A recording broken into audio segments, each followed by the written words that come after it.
Tout cela qui sont de la captivité. Au nom de Jésus, celui qui dit amen plus fort, ça me ça. Celui qui dit amen plus fort, ça me ça. J'ai dit, c'est ton amen qui valide ta délivrance. Le temps est venu. Tous qu'ils sont mis en prison, lorsqu'on avait chuté, lorsqu'on avait diminué spirituellement, lorsqu'on avait perdu notre place spirituelle, parce que notre Dieu a décidé de nous repositionner aujourd'hui. Le temps est venu, à compter d'aujourd'hui, que toutes ces choses, nous soyons restitués de tout cela. Nous soyons restitués de tout cela. Quelqu'un dit amen, je reçois. Quelqu'un dit amen, je reçois. Ça, c'est ce qu'on a fait on a fait ça hier, le 3e jour. Aujourd'hui, on va s'attaquer à une bataille. Mais je sais que cette bataille d'aujourd'hui, il y aura des choses qui vont changer dans ta vie. Je te dis la vérité. Et on va faire aujourd'hui, et on va continuer ça encore demain. Parce que j'ai la commission de faire ça sur 2 jours. Au moins. Tu es prêt? Tu es prêt pour la bataille? Tu es prêt pour la bataille? C'est maintenant, on va lire. Lisons Genèse 25, verset 25 à 26. Deuxième personne prend Matthieu 5, verset 30.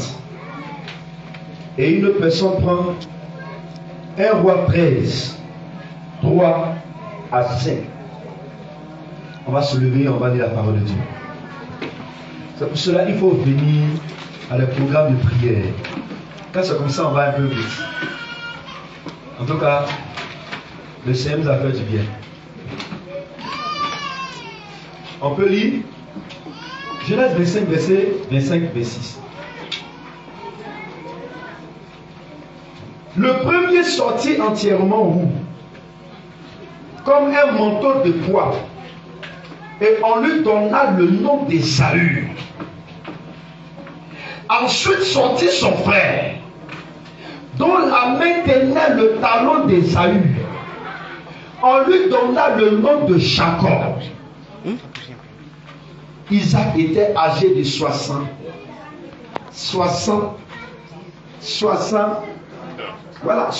ans lorsqu'il naquit.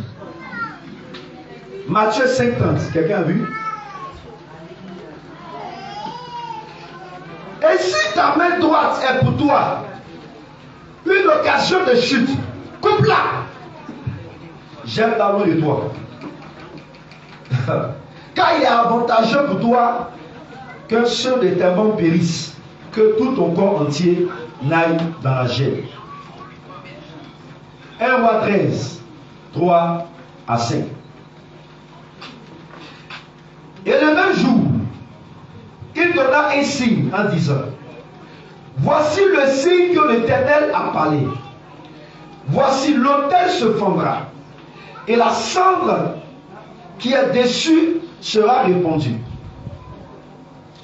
Lorsque le roi entendit ces paroles que l'homme de Dieu avait crié contre l'autel de Béthel, il embrassa la main dessus l'autel en disant: saisissez-le.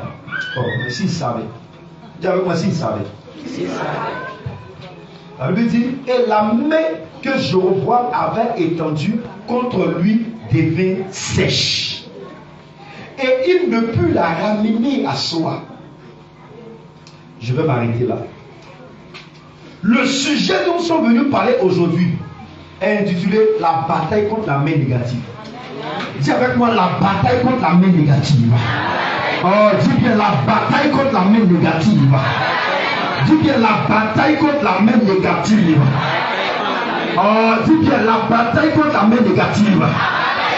Et puis dis avec moi: oh Seigneur, détruis toute main négative qui est sur ma vie. La manière de dire me fatigue alors que nous sommes dans la bataille.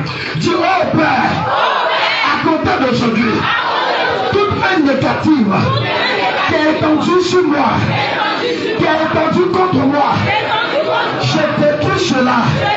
Je détruis cela. Je détruis cela. Je détruis cela. Je détruis cela. Je détruis cela. Au nom de Jésus, dis-moi Amen. Dis-moi Amen. La personne qui dit Amen, je peux pas dire Amen.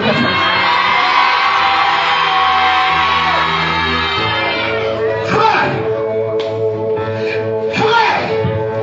nous sommes à une histoire de notre vie. Un tournant décisif. Où à chaque fois de notre vie, il y a des choses qui arrivent. Et on se pose la question, qu'est-ce qui est à la base de cela? Qu'est-ce qui provoque cela? Qu'est-ce qui fait que ça arrive?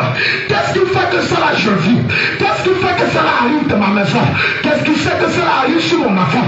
Je suis venu donner parmi plusieurs réponses qu'il peut avoir. Je suis venu donner une réponse aujourd'hui. Frère, il peut avoir une main négative sur toi. Il peut avoir une main négative dans la maison. Il peut avoir une main négative sur tes enfants. Mais aujourd'hui, pendant que tu dis Amen, cette main-là est brisée. Cette main-là est brisée. Cette main-là est brisée. Cette main-là est brisée. Au nom de... Frère, on va parler de plusieurs types de mains négatives. Et on va faire cas par cas. On va prier cas par cas. Et dit aujourd'hui, on est venu pour... Mais avant ça, de quoi nous venons de parler? La Bible nous parle d'un monsieur qui s'appelle Isaac.